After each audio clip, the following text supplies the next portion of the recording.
Hi, David. Do you mind spelling your name and saying it? Yes, my name is David E. Burnell. It's Davideburnell. Uh, I'm Ryan Hoadley. The date today is December 12th, 2012, and this is David Burnell. We're in the parlor of the Malkin House Museum. Welcome. Well, pleased to meet you, Ryan. To start us off, where where did you for entertainment? Was there like any place where you guys would go to like see a movie or like anything like that? Well, if we go to the movies, we usually go to Coquitlam, Silver City, but we don't go very often. We just, Um, how did your family come to live in Coquitlam? in Coquitlam. Well, we emigrated to Canada in 1967, and we went to Toronto, or the suburbs of Toronto. We went to Brampton. We lived there we bought a house in Orangeville and lived there for 5 years. And then we moved to a little village called Erin, which is out towards Guelph, and we lived there for 11 years. And I worked for a company that made mobile telephones. Now, they weren't the mobile telephones we know today, but they were working actually on a cell phone, and they were possibly the most advanced company, even further ahead than Motorola on cell phones.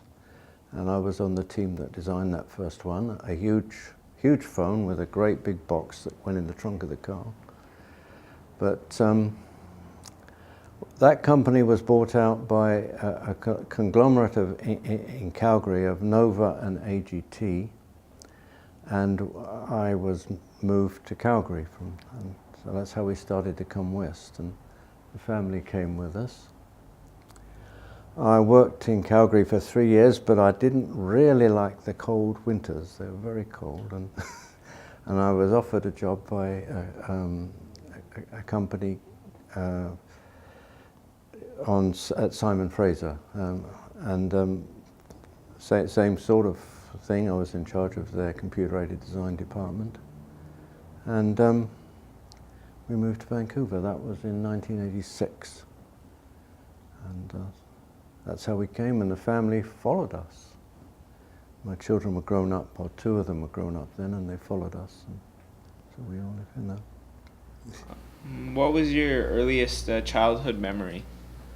My very earliest childhood memory is of my grandfather. Now, my grandfather died in 1941, but I have this one vague memory of him. It was in my grandmother's parlour, and there was my uncle, my father's brother. He was in his naval uniform, and my aunt, my father's sister, she was in her WAF's uniform, Women's Royal Air Force uniform. And my grandfather and my grandmother were there, and my mother. My father wasn't there at that time, and that's my very earliest memory, and I must have been around 3 or just about 3 at that time. Were there any special items in the house that you remember? What, in that particular house? Yeah. Yeah, my grandmother used to set me with a toasting fork for breakfast, and we had a lighted fire, and I used to put the bread on the end and toast it over the fire, which was typically the way it was done then. I don't think there were electric toasters, at least we didn't have one. What kind of games did you play growing up? Growing up, I played soccer at school, but I wasn't any kind of star player. The only thing that I excelled at in sports at school, I think, was sprint running, and I did run for the county, I remember. This is in England, of course. Other than that, we used to play in the woods. We used to be cowboys and Indians, I think, really. Used to make bow and arrows and things like that. Quite dangerous, really, these days. But What was your favorite thing to do for fun? well, exactly that, I think. Yeah. Yeah. Yes. Yes. Did you have any family chores that you would do? Well, my father was fairly strict, and yeah, I had to do what he told me to do. One of the things I most didn't like doing, my father was a fairly keen gardener, and he used to send me to go to the local milk stables, where milk was delivered by a horse and cart in those days, and collect the manure and bring it home. And also, sometimes I had to follow the horse around with a bucket and shovel. So I wasn't keen on that. But yes, I was made to do chores, definitely. And also, I had jobs to do before I left school, which is something that I don't think kids do nowadays. But I had a butcher's round on Saturdays where I delivered meat on a bike, and I also delivered papers in the morning. And I remember before I left school, I was paying my father 10 shillings a week keep.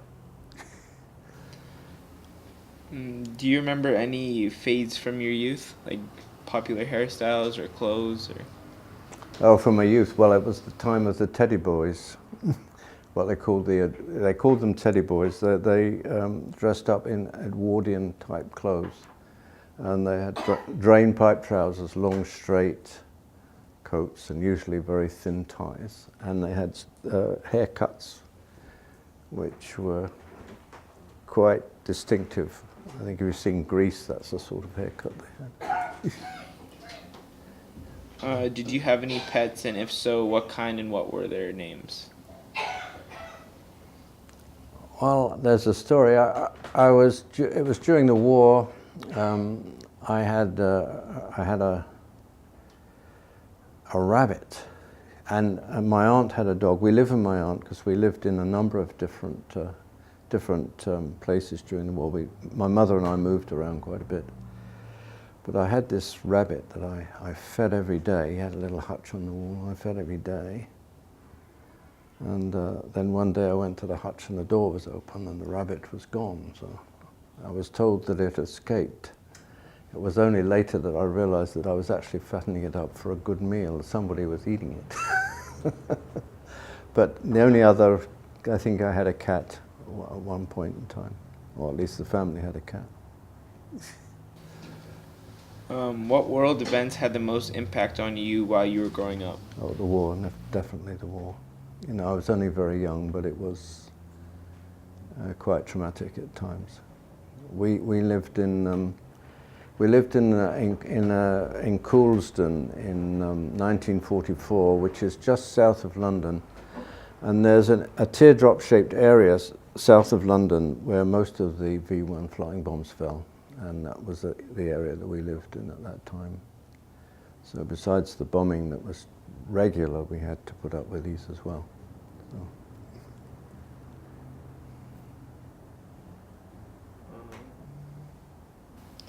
Are there any stories about famous or infamous relatives in your family? Not really.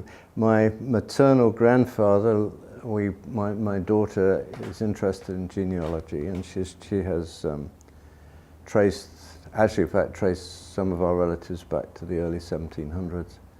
But my maternal grandfather was born in the same street as the last murder of Jack the Ripper. In fact, she was born in the house next door.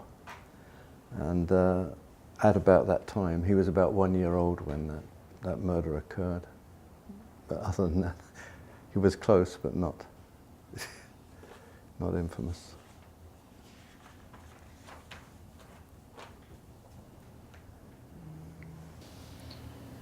Was there a neighborhood music or theater group in your neighborhood? Where I lived? Yeah. Theater group? Or music? Not really, no.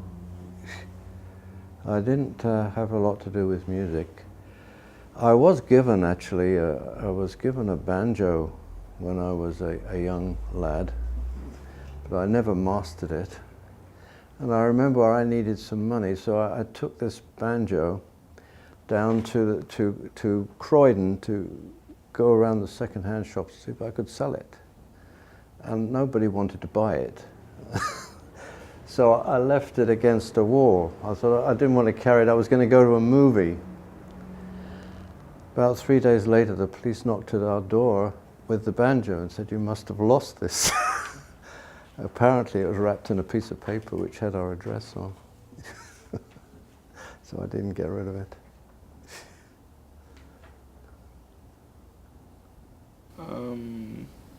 What was the racial, ethnic, economic makeup of your immediate neighborhood?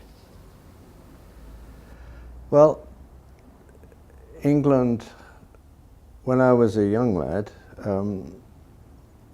there weren't very many sort of people from other ethnic ethnicities.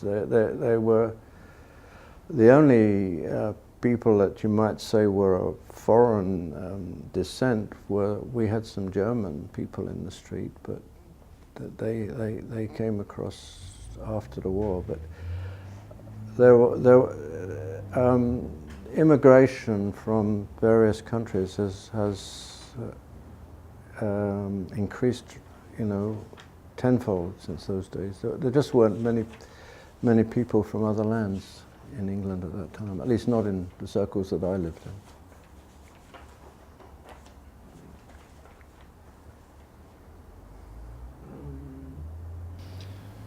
What stories have come down to you and your parents?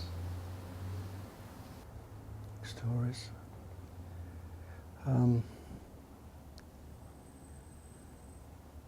The things that actually happened, one of the things that I remember, and was during the war, I wasn't there at the time, but in my grandmother's house, my aunt had popped in for a cup of tea, and she just sat down in the chair while my grandmother went out into the kitchen to make tea, and my aunt said as she sat down, "Good job the war's nearly over." This was 1945, early. And just at that moment, a V2 came down and landed 1 block away, exploded and took half the block out, and took all the windows from the back of my grandmother's house, plus a few tiles, lights and tiles off the roof. And interesting enough, my grandmother always had a cat, and it was named Tom, I think. And this particular tomcat used to get up on a shelf by the window in the afternoons for a snooze. And when this bomb blasted, they created a vacuum that sucked the window out the cat, and everything else off the shelf went out of the window. It did come back, but it was 3 days later when he appeared again.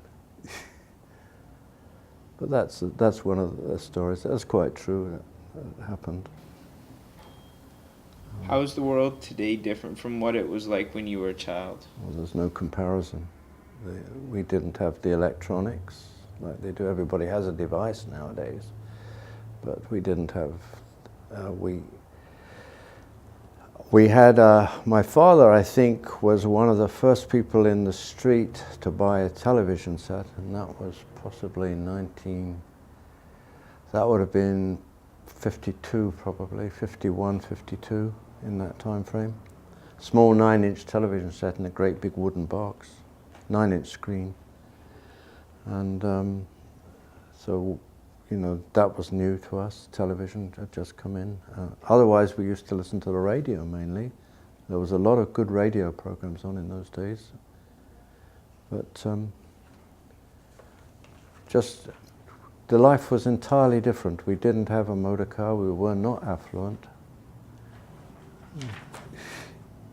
It's hard to compare, really. Did you rely on the radio for national news? Yes, that, and we had a newspaper delivered every day. But the radio probably more than anything. You're right. What was the first news event you remember hearing on the radio? I think the exploding of the atom bomb in Japan. I remember that because I asked my father about it. I remember my father was there somehow he was there when it happened, I think. was talking about it. How much did a gallon of gasoline cost? I had no idea. I have no idea because I didn't buy it then. I know it was always expensive. Like even when I did I bought my first car. I suppose I was about 23 years old when my first car was a Mini, but I found it was expensive compared with what we earned. And gasoline in England even now is twice the price it is here.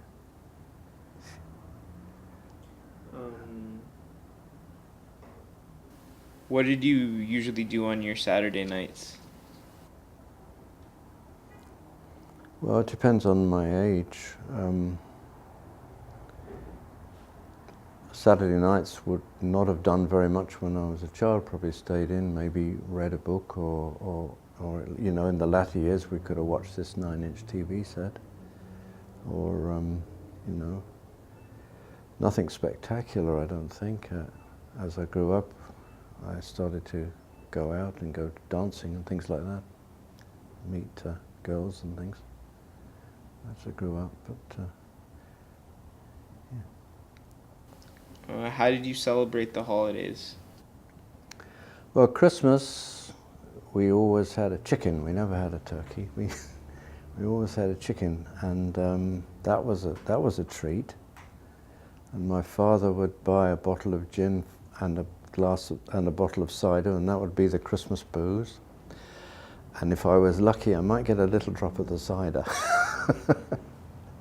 And we used to have a Christmas tree, just the same, and but not with the lights on that I'd have today. And of course Santa used to come, and we used to look forward to that. Usually wake up at 4 o'clock in the morning to find out what we had. Where did you go? Where did you usually go on vacation? Well, we didn't also have very many vacations. We were not really an affluent family, but I did have 2 vacations, I remember.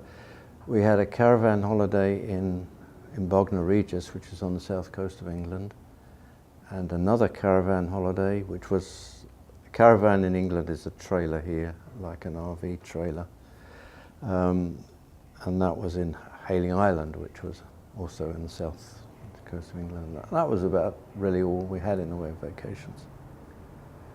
Yeah. Were there discipline problems in the schools? I don't think to the point there are today. We were punished. We had the cane, and the school teachers were not gentle with us. I remember being hit around the head with a book, which was quite unpleasant at one point. And you know, you stepped out of line, you got the cane, and so that was discipline. And I don't think that occurs today. Whether it's better or not, I don't know. I'm not going to argue that one.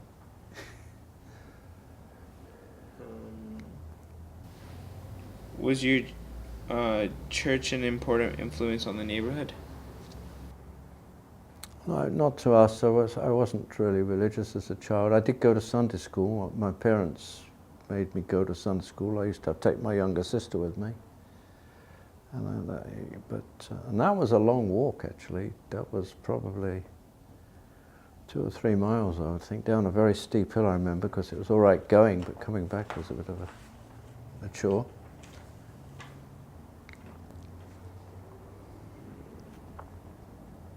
Did you walk in the neighborhood after dark? Well, not usually, but it was safe.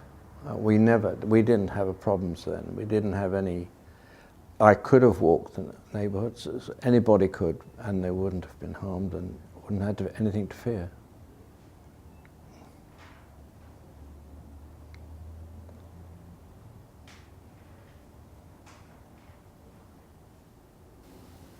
What happened when there was a big snowstorm? Well, I'm talking when I was young, and and we didn't get a great deal of snow. We seemed to get more than lately, but we had a toboggan, and we would take the toboggan over the local heath, if you liked, and find a hill and enjoy doing a bit of that. And of course, snowball fights were always popular. What services did the city provide? Well, same as here, really. Garbage removal, police, fire, sewage. Much the same as here and now.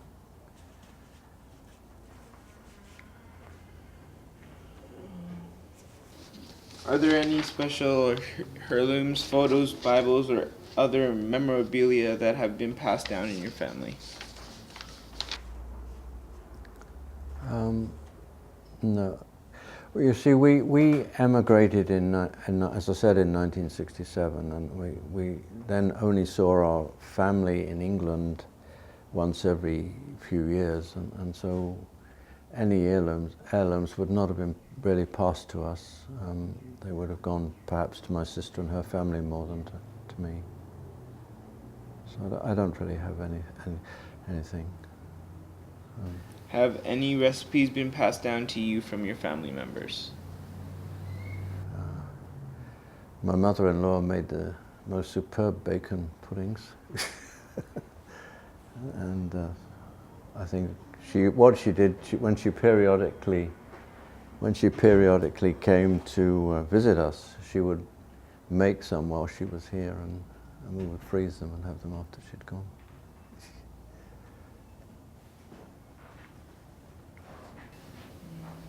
Describe a typical family dinner. Do you all eat together as a family? On a Sunday, we would have a Sunday roast, and it would more than likely be lamb, occasionally beef, but beef was more expensive than lamb in those days. We would have roast potatoes and a green vegetable, Brussels sprouts or cabbage. And then my mother would have provided us with a pie. She made a pie, and it would be very often plum pie, and because she would can the plums in the season, and then we would hear the ice cream man coming round some Sundays, and if it were a real treat, we would go out and get a block of ice cream to eat with it. We had no refrigerators, so it had to all be eaten at one meal. What was school like for you as a child? What were your best and worst subjects? Oh. You'd be surprised at my worst subject. My worst subject was writing composition, and now I've written books. But I didn't enjoy schooling, and I had a poor start again, you see, because, and I can't solely blame that because other people had it too, but really my schooling was virtually non-existent till I was about 7 because of the war. And schooling was totally interrupted completely with having to rush to the shelter, and then we were evacuated for a period, and I didn't get any schooling then. So I actually didn't learn to read till I was about 7, and in fact my mother taught me to read. And but schooling, I went on through the English. The post-war schooling system in England was quite poor, really. It was nothing to compare with what they have. Well, it doesn't even shine with what we had today. But probably had about a grade 8 education when I left school. And then I went to night school, of course, when I left school.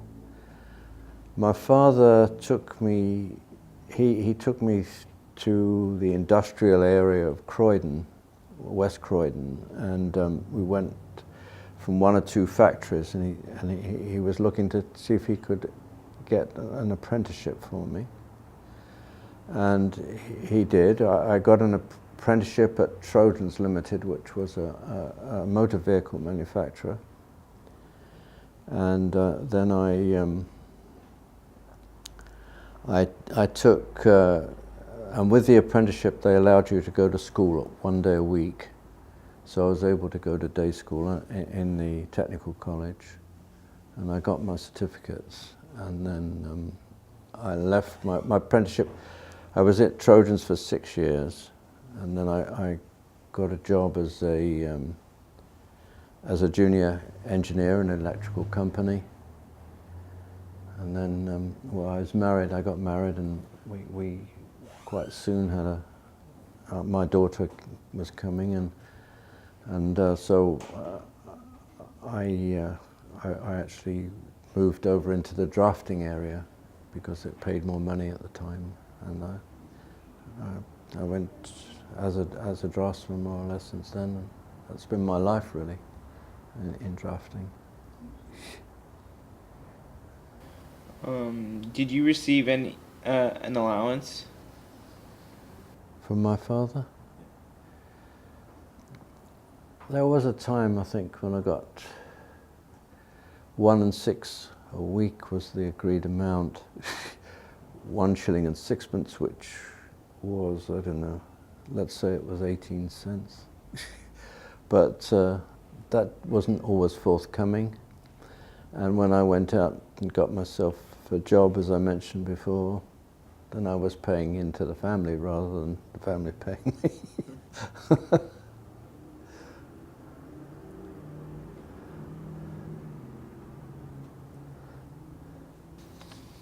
What did your family enjoy doing together?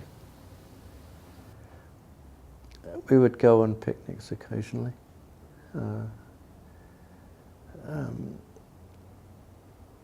I remember going on picnics sometimes, and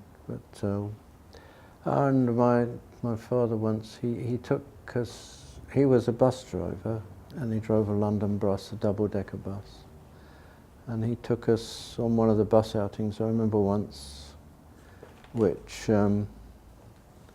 went to a flying club, and he actually allowed me to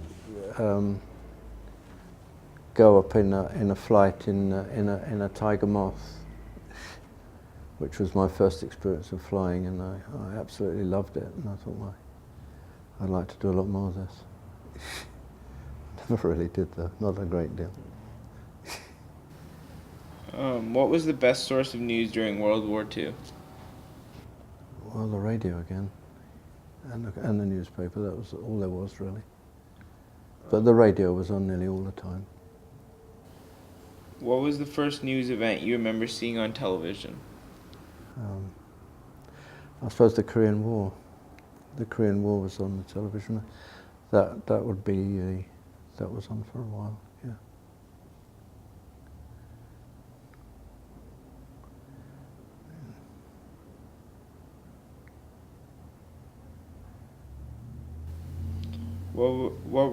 What was there a neighborhood bar or restaurant?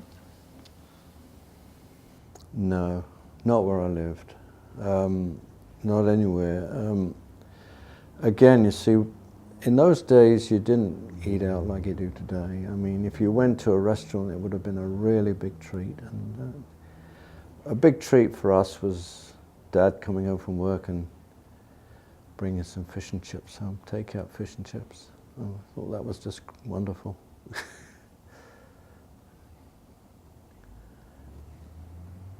What happened in the neighborhood on Memorial Day, 4th of July, or Labor Day?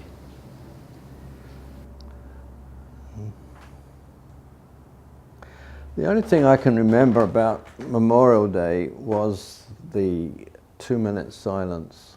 We didn't really have veterans parades in those days, or even a cenotaph, not where I lived. But my mother was always wanting to strictly enforce the 2-minute silence, and from 11 o'clock and it was on the radio again. You'd get the beginning, the gun, and then the gun at the end, and the radio would be silent for those 2 minutes. And of course we would buy poppies on the sellers, but that was, and the 4th of July of course was nothing to do with me at that time, and What was the other day you said? Memorial Day, 4th of July? Yeah. Memorial Day, 4th of July, or Labor Day? I don't think we had a Labor Day. I can't remember a Labor Day. Yeah.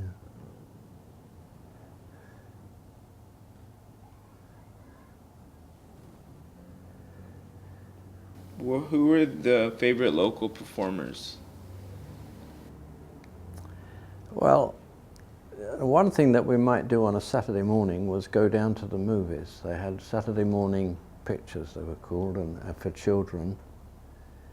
And I guess I did go down there for a while. The nearest cinema was quite a bus ride from where I lived, but I used to go down there a few times. And of course, we loved Laurel and Hardy, so that was our favourites, and perhaps Lou Costello and his buddy. I can't even remember his buddy's name now. What types of movies did you guys go see? Well, movies that I remember as a young lad were Robin Hood, of course, the 1938 version with Errol Flynn. The Greatest Show on Earth with James Stewart. That was another one I liked. And I remember my mother took me to a movie called Forever Amber, which I was totally bored in. First time I went to a movie with a girl was to see Shane. I remember that one. But I went with my friend and a girl, so we had to share her.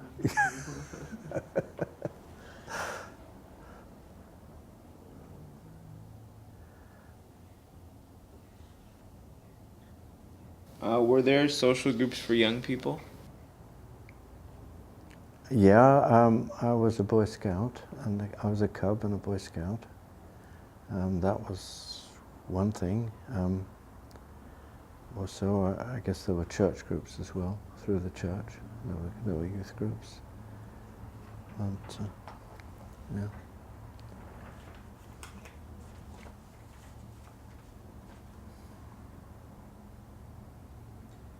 Do you recall any homes being divided into 2 or more units? No. During the war, we as I said, we moved about a lot. I lived in Coulsdon for a while, which is just on the Kent side of London.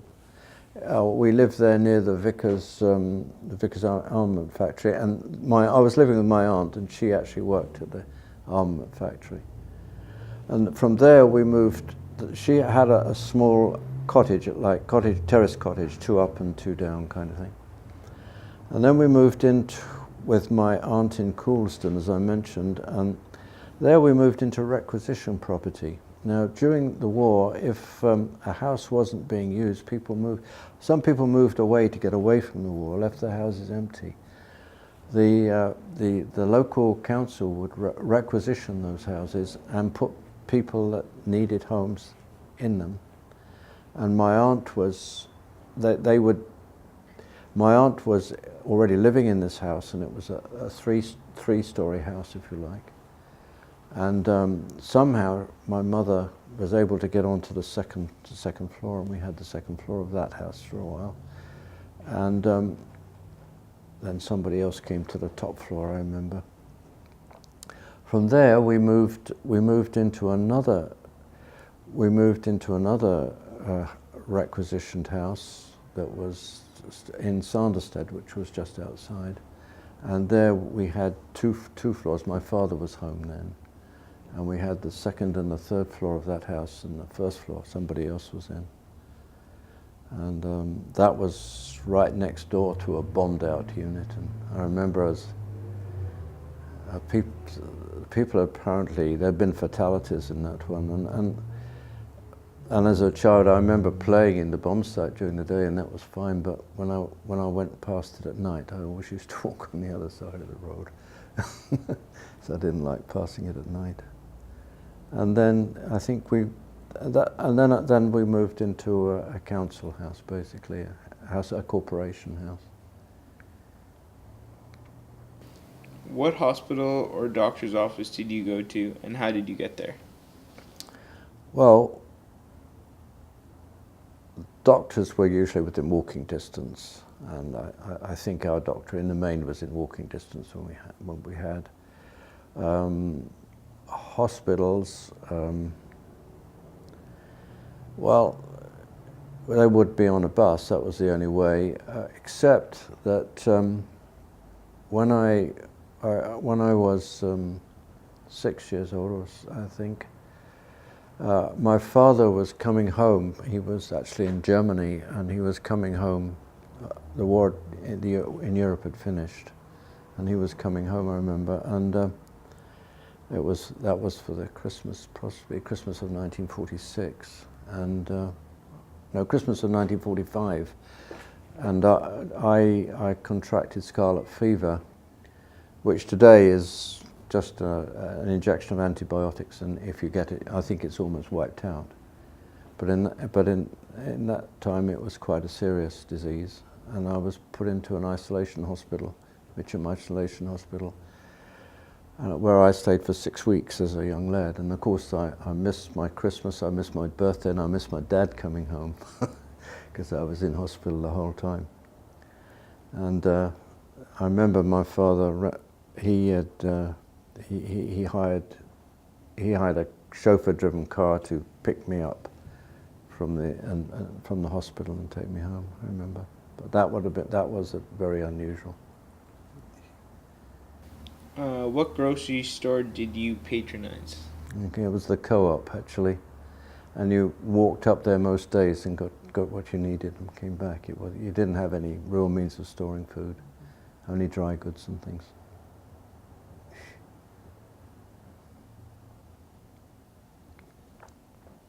Did neighbors have get-togethers? Not very often. Not in England. England, they're a stuffy lot, really.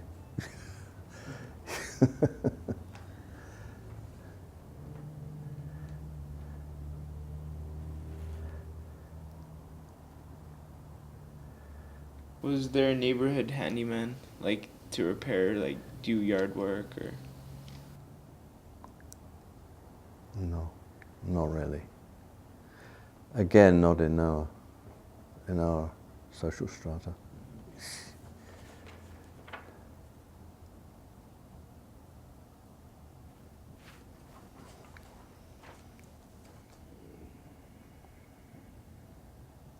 What did children usually do after school? Oh, we played, and or depending on the season, what we'd be doing really. It was a longish walk from the school to home. I guess we occasionally would get the bus, but then if I came on the bus, it would have to be 2 buses to get home. But generally, if we walked, there was the woods on the way, or we could cut across. There was a golf course that we could cut across and go home that way. And we used to play around, really, just rake like boys do. What kind of books did you like to read? Oh, I liked Arthur Rankin's books. I think Swallows and Amazons when I was young. When I was a child, I started reading the first one and I went through the series. I enjoyed those. Those are the ones I can particularly remember. Biggles as well. I read Biggles as well, and yeah.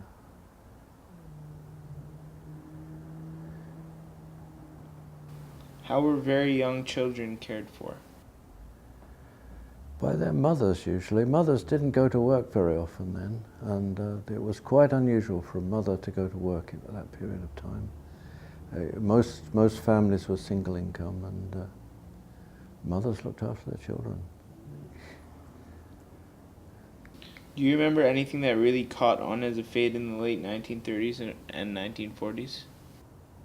I was too young, really. I know we went through a thing with hula hoops. I remember the hula hoops. And then the yo-yos at times. We were doing yo-yos, these sort of things. Well, they would go through the schools, and that would be great for a while. comics. We used to like reading comics and got something out of that.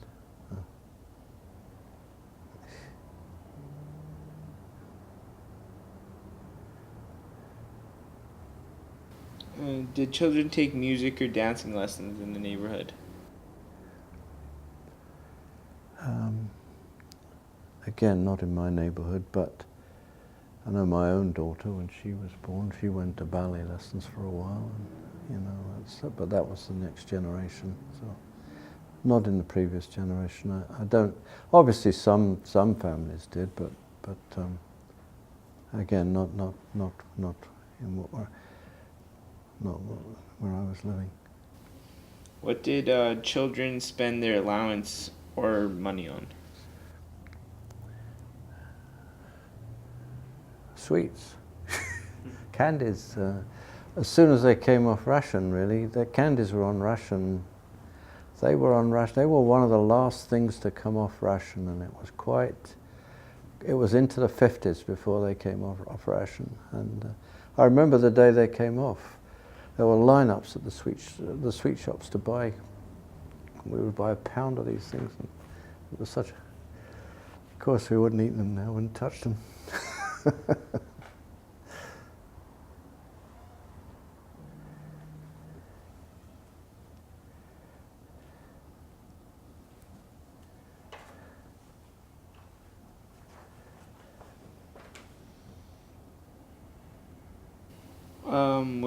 Where was the fire station? The fire station wasn't far from us. It would be maybe about half a mile, less than half a mile probably. And it was on the main street. And by where the nearest shops to us were at the same place. Do you recall any major fires? No, my grandmother had a fire in her house. And I remember that I was there then. Somebody had left a cigarette in the front room, and it caught fire. It did considerable amount of damage. It wasn't disastrous, but we had to have the firemen down, I remember, putting it out. But again, nothing particular. Was there a neighborhood policeman? Yes, there were. The police used to patrol the area, yeah. Fairly regularly, I think. On a bike, a push bike, usually. We didn't have police cars going around very much. Where did you get news of what was happening in your neighborhood? Through the schools, I suppose. The schools and just word of mouth. Word of mouth. There weren't local papers like there are today. I don't remember there being local papers. There was just the regular newspapers, the national newspapers, I think. From whom or where were you most likely to hear the neighborhood gossip? Neighbours. Neighbours, yeah. Yeah, neighbours, I think. And friends, of course. My parents had friends that visited occasionally.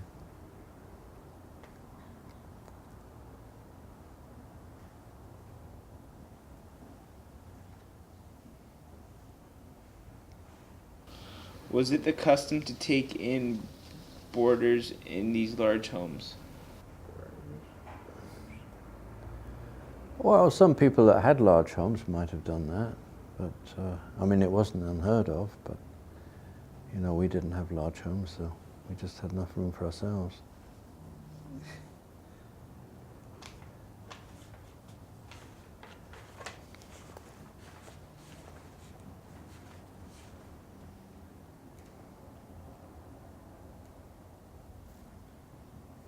What did you know about your family's surname? Burnell it came across with the Norman Conquest. It came from France, and it first appeared in England after the Norman Conquest. So my ancestors were possibly Normans who fought maybe with William the Conqueror. I don't know, but that's when the name first came across.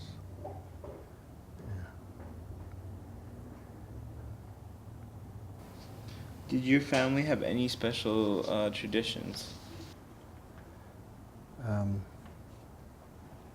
Just the Christmas, I think, as I mentioned, it was all usually the same, and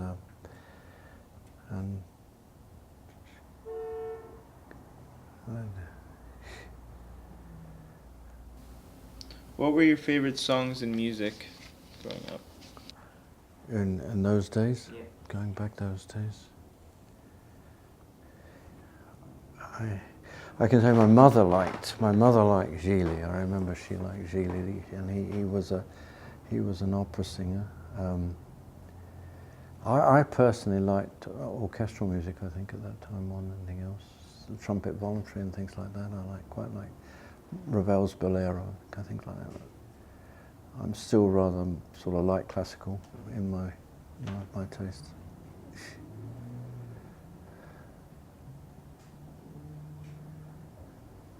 What was your favorite toy and what toy to play with and why?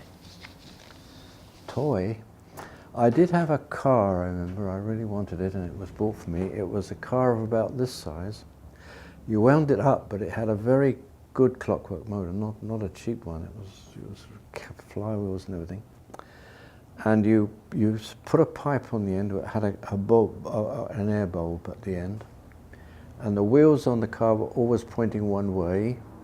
And when you press the air bulb, they would straighten up or go the other way, so that you could actually steer this thing around the room. And I remember that.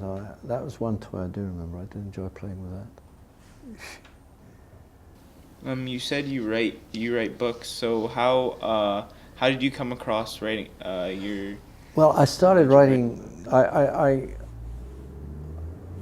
got into managerial positions in companies, and I had to write reports and things, and I found that I could write reports reasonably well, and I had a hankering to write a novel. I thought, everybody does, I suppose, at some time or other.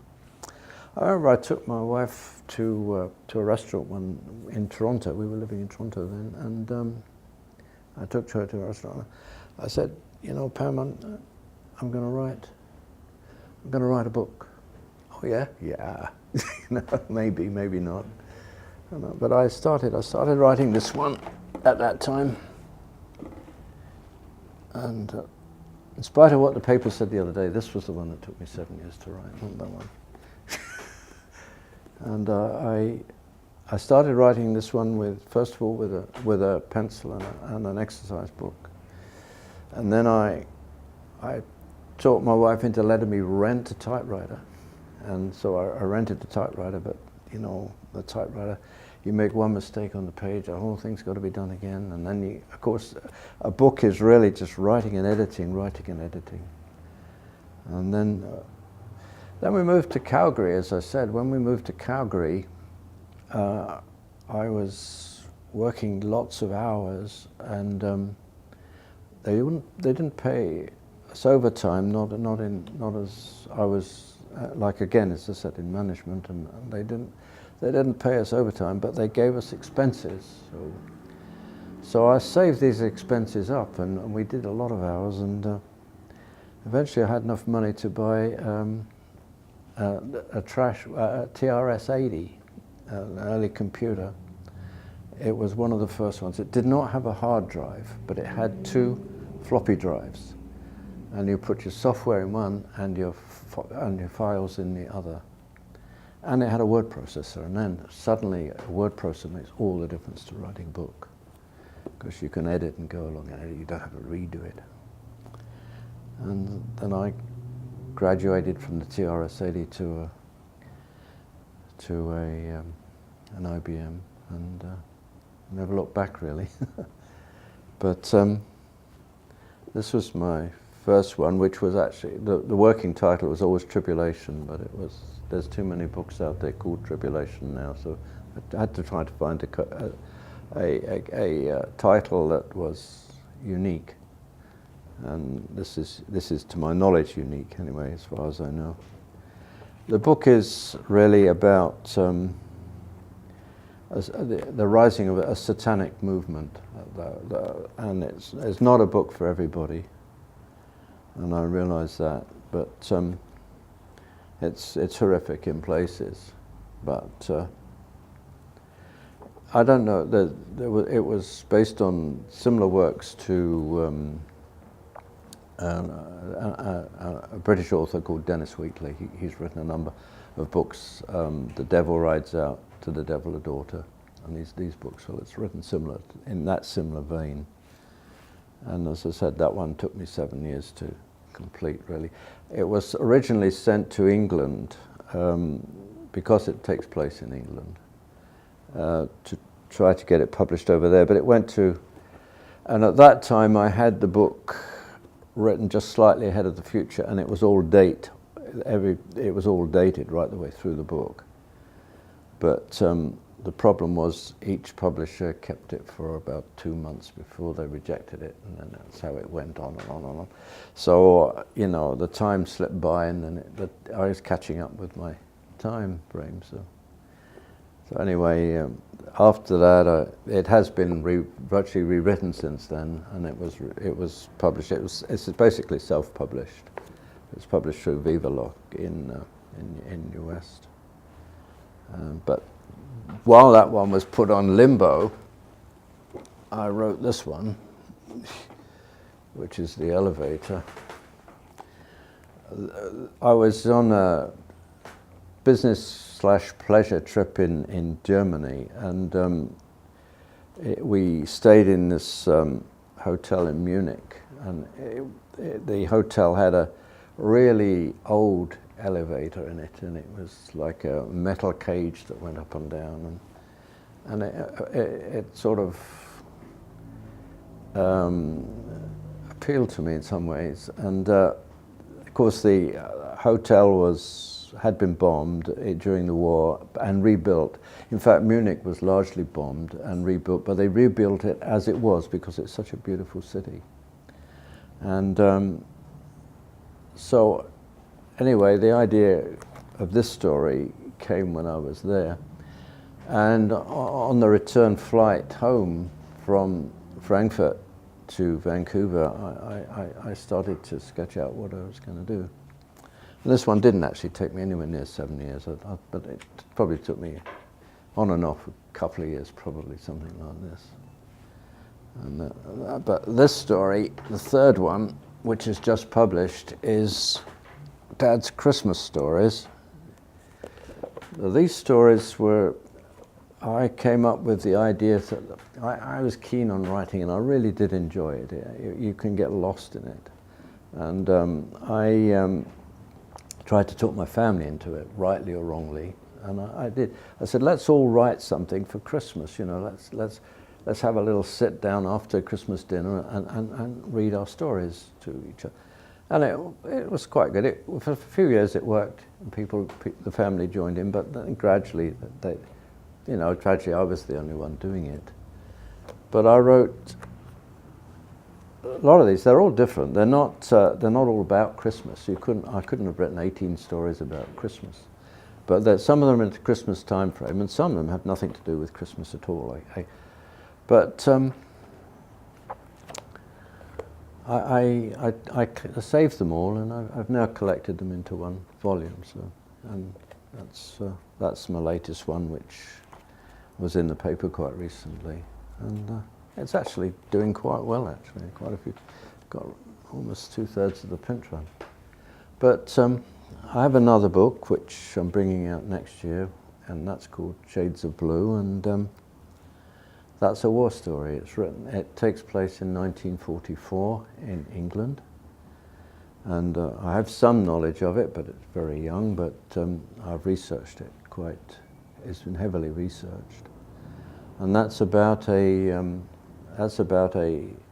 Canadian pilot in the RAF who's battle weary. He's been in it since the beginning, and he's shot down, and he goes to recuperation, and then they send him temporarily to a training squadron, and he's in this training squadron where he meets this young lady, and they fall in love.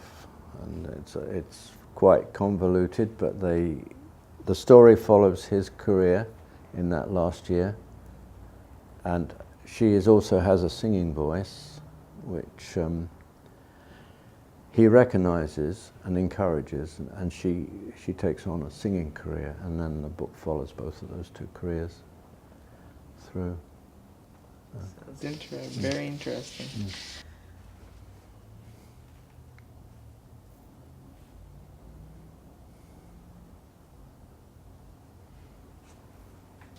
How many years have you been writing books for in total? Since the early 80s. The early 80s would have been that, yeah. So I can't really say. You know, as I said, I started with a pencil and an exercise book, and a rubber or an eraser, and that's how I don't really know. But early 80s, so 30 years probably, yeah.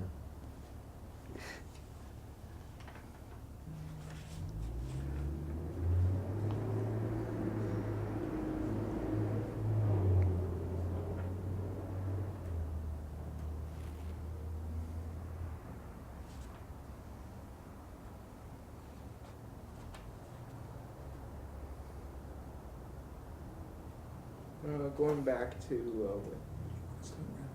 yeah, sure. Thank you very much for coming and interviewing, and your story was very interesting. Oh. Thank you for coming, David. Good. Well, my pleasure. Thank you very much. How long do we have left there, Dennis? I don't know. I don't have time running now. The light's just okay. Yeah. We came to Coquitlam in 1986, and Expo had just finished when we came. We lived on Park Crescent, I think, at that time, first of all. And I worked for Microtel Research, Microtel Pacific Research at Simon Fraser. I was impressed with Vancouver. I liked the climate. I liked the green grass in the winter, which we get quite often. And, but actually, I try to think of my memory is not so good on recent things. No worries. We got about 2 minutes left. I do have one last question for you, if you could address it to him. Yeah. Just with your interesting history and being involved in what is now mass communications, I guess, with cell phones. Yes. How is it today to what you would have envisioned when you were first? I would not have envisioned it. In fact, it amazes me now. When I see a little tiny cell phone like this and know what's in there, and it's all down to integration. You know, we had this huge chassis. We had a big phone to start with, cable to the huge chassis that was in the trunk of the car. And there was a logic board in there, a large printed circuit board which looked after the logic and the software. And there was an RF circuit board which was very, very difficult, very, very temperamental and difficult to design. That was in there as well. And I guess in one way when they integrated this thing and brought it down in size, it made it easier for the RF because even the leads on a capacitor would radiate at that time and cause interference on the board because of the high frequencies that it worked at. So when they made these things smaller, the radiation levels would be much lower. So in that way I can understand it, but I still can't understand how they can put all that into a phone. And more today, even more today. It's just incredible. Great. 10 seconds left. Thank you for coming. Thank you. Thank you I've for enjoyed it. Thank you.